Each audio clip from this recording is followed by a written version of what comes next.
नोएडा से। राधे राधे।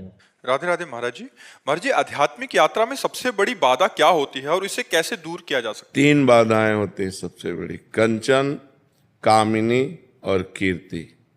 रुपये का लोभ, स्त्री भोग की आकांक्षा, काम भोग और मान बढ़ाई प्रतिष्ठा। ये 3 बाधाएं भगवत प्राप्ति नहीं होने देती। शास्त्रीय भाषा में पुत्र ऐषणा, वित्त ऐषणा और लोक ऐषणा, ये 3 जो ऐषणा है ये भगवत प्राप्ति में सबसे बड़ी बाधा है। तो प्रायः लोगों के अंदर विषय भोगों की भोगने की चाह के कारण धन में प्रियता होती। धन वैसे प्रिय वस्तु नहीं है, धन से प्रिय वस्तुएं खरीदी जाती है इसलिए प्रिय है। जिस धन से प्रिय वस्तुएं ना मिलती हैं उसका कोई महत्व नहीं। मान लो अभी 2000 के 1 ट्रक नोट आपको दे दिए जाए, आपको कोई हर्ष नहीं होगा कि उससे प्रिय भोगी वस्तुएं खरीदी नहीं जा सकती।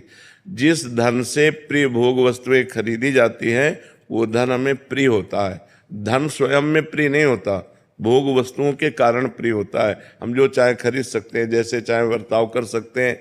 और जो काम भोग है ये सृष्टि का सबसे बड़ा आकर्षण है। ये जो स्त्री पुरुष का आकर्षण, पुरुष पुरुष का आकर्षण, जो काम क्रीड़ा है ये सबसे बड़ा आकर्षण है। जो इस काम रूपी शत्रु पर विजय प्राप्त कर ले, धन लोभ रूपी शत्रु पर विजय प्राप्त कर ले, यश कीर्ति मान प्रतिष्ठा इस पर विजय प्राप्त कर ले, वो भगवान को प्राप्त कर सकता है। नहीं तो इसी खाइयों में गिर जाते हैं।